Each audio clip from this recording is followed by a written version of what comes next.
रावण ने माँ सीता को बंदी बना रखा था और इस एक पाप की वजह से ही उसका अंत हुआ। लेकिन क्या आप जानते हैं कि रावण शक्तिशाली योद्धा होने के साथ साथ बहुत ही ज्ञानी और विद्वान पंडित भी था। रावण का वध भगवान राम के हाथों हुआ था।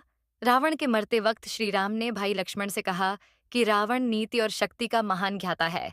उसके अंत समय में तुम्हें महाज्ञानी रावण से सफल जीवन का ज्ञान प्राप्त कर लेना चाहिए। ये सुनकर लक्ष्मण दशानन रावण के सिर की तरफ जाकर खड़े हो गए। ये देखकर रावण कुछ भी न बोला। श्री राम ने लक्ष्मण से आग्रह किया कि ज्ञान लेने के लिए रावण के पैरों में जाकर बैठो। लक्ष्मण बैठ गए। तब महाज्ञानी तथा विद्वान रावण ने लक्ष्मण को जीवन की 3 अमूल्य बातें बताईं। रावण ने लक्ष्मण को सबसे पहली बात यह बताई कि शुभ कार्य को जितना जल्दी हो सके कर लेना चाहिए। उसके लिए कभी ज्यादा इंतजार नहीं करना चाहिए, वरना जीवन कब समाप्त हो जाए किसी को पता नहीं। और अशुभ कार्य को जितना टाला जा सके जीवन के लिए उतना ही अच्छा है। रावण ने लक्ष्मण को दूसरी सबसे महत्वपूर्ण बात यह बताई कि शत्रु तथा रोग को कभी भी छोटा नहीं समझना चाहिए। छोटे से छोटा रोग भी प्राणघातक हो सकता है। छोटे से छोटा शत्रु भी खतरनाक हो सकता है।